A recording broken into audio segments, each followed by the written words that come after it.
কিছু কাল্পনিক কথা। 10ম পর্ব। কবছর বাদে হঠাৎ খুশির ঝলকানি নিয়ে ইউনিভার্সিটির ফ্যাকাল্টির ইন্টারভিউয়ে চিঠি আসে। রমলা খুব খুশি মনে যায় ইন্টারভিউ দিতে। অনেকদিন ইউনিভার্সিটি যায়নি, আবার ইউনিভার্সিটিতে যেতে পারবে, আবার পুরনো বন্ধুদের সাথে দেখা করতে পারবে। রমলাদের মিউজিওলজিতে 2টো স্ট্রিম, একটা এমএসসি যারা জুলজি, জিওলজি, বটানি পড়ে আসে, আর একটা এমএ যারা হিস্ট্রি পড়ে আসে। রমলা ওদের সময় এমএতে শুধু হাইয়েস্ট স্কোরারই নয়, প্রথম আর্টস থেকে ইউজিসি নেট জিআরএফ কোয়ালিফাইড। এমএর ফাইনাল এক্সাম দিয়েই সাথে সাথে রমলা নেট দিয়েছিল ও প্রথমবারই সফলতার সাথে উত্তীর্ণ হয়, তাই মনে আসা ছিল।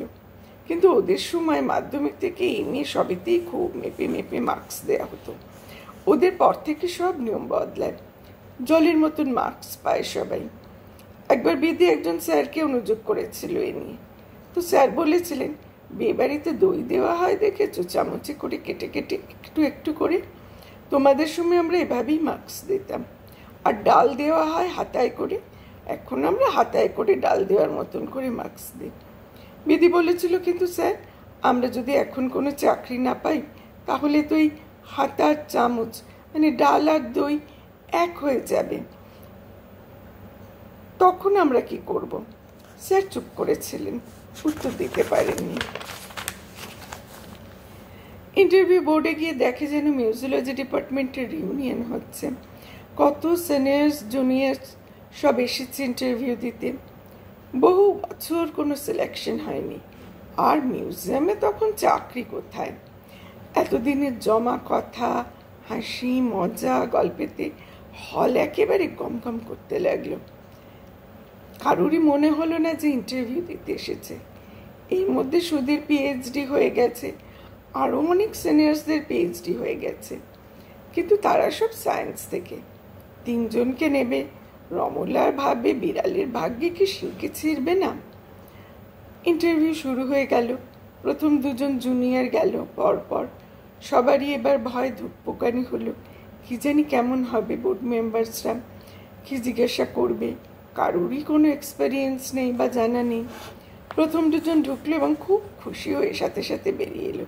কি সোজা, কিছুই জিজ্ঞাসা করছে না, এমন কিছু ব্যাপার না। তাতে সবার খুব স্বস্তি বোধ হলো। এরপর যে ক্যান্ডিডেট গেল সে কিছুক্ষণ পর বেরোলো, তার মুখ আষাঢ়ের কালো মেঘের মতো। কে বলেছে খুব সোজা? যা জিজ্ঞাসা করছে না, জবাব খুঁজে পাচ্ছে না। এরপর 19-20 সবারই একই অভিজ্ঞতা। রমলাকে বেশ অনেকক্ষণ ধরে নানান প্রশ্ন করতে লাগলো।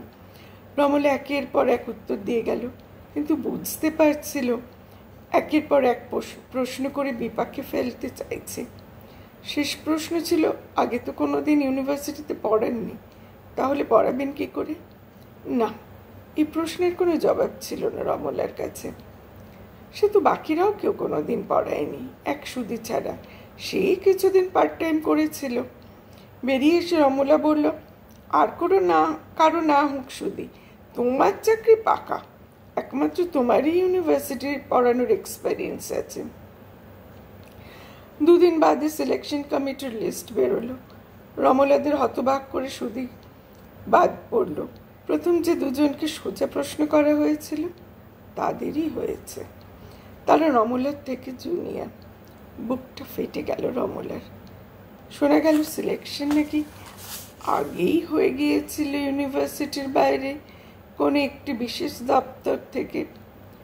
আর যারা পেল তারাও তো গোপন করার বিন্দুমাত্র চেষ্টাও করল না, বরং নিজেদের গর্বিত মনে করলো এই কানেকশন থাকার জন্য। সবাই পরামর্শ দিল রমলাকে কেস করার জন্য। একবার ভাবলো, তারপর ভাবলো এদের সাথে কি এঁটে উঠতে পারবে রমলা? এরা ক্ষমতাশীল, তার থেকে যদি আবার রিসার্চটা শুরু করা যায়। আর করলেও তাই। অনেক কাঠ খড় বাধা বিঘ্ন পেরিয়ে অবশেষে রমলার রিসার্চ হলো। আজ কনভোকেশন। হলে যেতে গিয়ে এই সিঁড়িটার সামনে রমলা থমকে দাঁড়ালো। তবে কি এই সেই সিঁড়ি দিয়েই ওর রিসার্চের কাগজ চুরি করে নিয়ে চোর পালিয়েছিল? আর এই একই রাস্তা দিয়ে সিআইডি অফিসার ওদের ডিপার্টমেন্টে উঠে এসেছিল সেদিন। রমলা হতোদ্যম হয় না। রাজেন্দ্র স্মৃতিতে কাজ করতে করতে আবার অ্যাপ্লাই করে, কিন্তু এবার জেনারেলে মাত্র একটা পদ, বাকি দুটো রিজার্ভড কোটা। কিছু বছর পর আবার ইন্টারভিউ কল। ইউনিভার্সিটির স্যারেদের সাথে যোগাযোগ করে রমলা। কেউ কেউ খুব উৎসাহিত করেন, বলেন এবার তো পরিবর্তনের যুগ, সব ঠিকঠাক হবে, ভালো করে ইন্টারভিউ দাও। একজন স্যার কিন্তু বলেন কি করতে দেবে, যার হবে তার ঠিক করাই আছে। কিন্তু রমলার বিশ্বাস হয় না। এবার যে উন্নয়নের জোয়ার বইছে চারিদিকে, তাই খুব আশা নিয়ে যায় ইন্টারভিউ দিতে। কথায় বলে আশায় বাঁচে চাষা।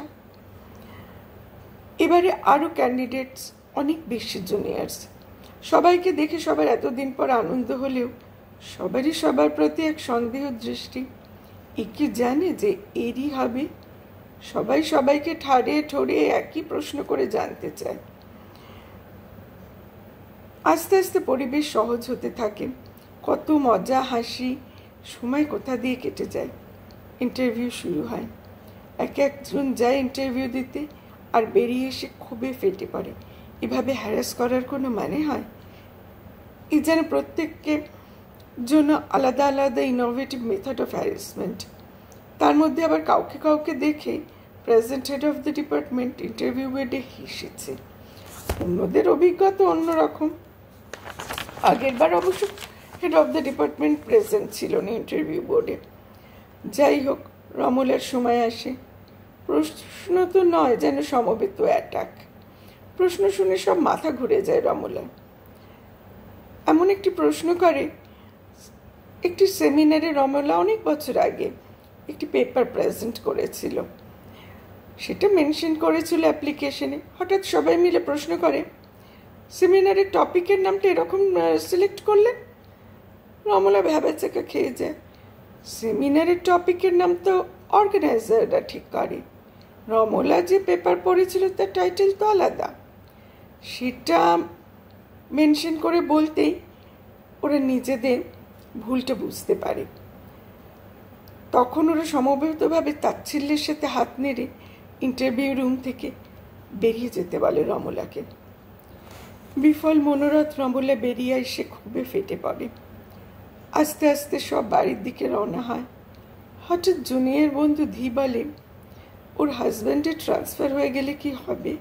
একা একা বাচ্চা সামলে এই ইউনিভার্সিটির চাকরিটা সামলাবে কিভাবে? রমলা অবাক হয়ে তাকায় ওর মুখের দিকে। ও কি আগে থাকতেই জানে ওর হবে? এবার পরদিনই নাম জানা যায়। ধীর জেনারেল থেকে সিলেকশন হয়েছে। আর যাদের দেখে হেড অফ দ্য ডিপার্টমেন্ট হেসেছে, তাদের রিজার্ভড কোটায়। রমলা বুঝছে কোথাও কোনো পরিবর্তন হয়নি। আগেও যা ছিল অবিকল তা এখন আছে, শুধু নাম আর মুখের পরিবর্তন হয়েছে। কিরে মামি, আবার আজ ঘুমের ঘোরে ওই এক কথা বলছিস? মিউজিয়াম অবজেক্টও হারিয়ে গেল আর মানুষটাও হারিয়ে গেল। বনির গলা। রমলার ঘুম ভাঙে। বনি বলে, ওঠ, সকাল হয়ে গেল। কাল থেকে জ্বরের ঘোরে ঘুমিয়ে ঘুমিয়ে কি সব বলে যাচ্ছিস। আজ তো জ্বরটা ছেড়েছে দেখছি। দুদিন আগে কুসুমপুরের গ্রুপে সঞ্জয় দা একটা নিউজ পেপার ক্লিপিং শেয়ার করেছিল রাজধানী শহরের। সেখানে লেখা ছিল রমলাদের রাজ্যের এক নামী সংগ্রহালয় থেকে মিউজিয়াম অবজেক্টসটির সাথে মিউজিয়াম পার্সোনেল নিখোঁজ। তাই নিয়ে গ্রুপে সবাই খুব আলোচনা করছিল। অনেকেই রমলার কাছে জানতে চেয়েছিল কি ব্যাপার। রমিলা जी, आपका मुल्क में क्या क्या होता है? विश्व कवि का अवार्ड खो जाते हैं और दूसरा म्यूजियम में म्यूजियम ऑब्जेक्ट्स के साथ इंसान भी खो जाते हैं। রমলা সত্যিই কিছু জানে না ব্যাপারে, বরং ওদের কাছে জানতে চায়। জানতে পারে রাজধানী শহরের মিউজিয়াম থেকে একজন ডেপুটেশনে এ শহরে এসে নিখোঁজ। কি অবস্থা তার আত্মীয় বন্ধুদের, তারা কোনো খোঁজ পায় না। রমলার কানে কথাগুলো বড় বেশি লাগে। যে রমলা কুসুমপুরের মানুষদের এরকম প্রশ্ন করতে একসময়, এখন তারা ওকে এ ধরনের কথা বলছে। যখন কুসুমপুরে থাকতো সে সময় মিঠাই দেবীর রাজত্বকালে জারি হয় প্রেসিডেন্টস রুল। রাতারাতি সব বদলে গেল। যেসব গুন্ডারা রাত দিন লাল বাতি গাড়ি নিয়ে প্রকাশ্য দিবালোকে ঘুরে বেড়াতো তারা আন্ডারগ্রাউন্ড হয়ে গেল। রাজ্য ও শহরে ল অ্যান্ড অর্ডার ফিরে এলো। মহিলারা নিশ্চিন্তে সন্ধ্যাবেলায় এমনকি রাতের বেলায়ও রাস্তা নিরাপদে বেরোতে লাগলো।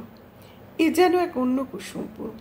কোনো ফেয়ারি গডমেদার তার ম্যাজিক ওয়ান্ডে রাতারাতি বদলে দিয়েছে শহর। সেই সময় একদিন রমলা কথায় কথায় বলেছিল, গঙ্গা আর গঙ্গার পাড়ের এই বিস্তীর্ণ বালিকরাশি একটা সুন্দর ইনট্যাঞ্জেবল ন্যাচারাল হেরিটেজ হিসেবে কনজার্ভ করা যায়। হরিশের আক্ষেপ করে বলেন, আরে জিতনে বালু তা সব খালিয়া, মানে ওই ফকিরের দলবলের কর্মকাণ্ড আর কি। রমলা মজা করে বিস্ময় প্রকাশ করে বলে, इधर का लोग बालू भी खाते हैं सर, गाय का चारा, बालू और क्या क्या खाते हैं सर। সবাই হো হো করে হেসে ওঠে রমলার কথা বলার ভঙ্গিতে। এখন রমলাকে এ ধরনের প্রশ্ন শুনতে হচ্ছে নিজের রাজ্য সম্বন্ধে।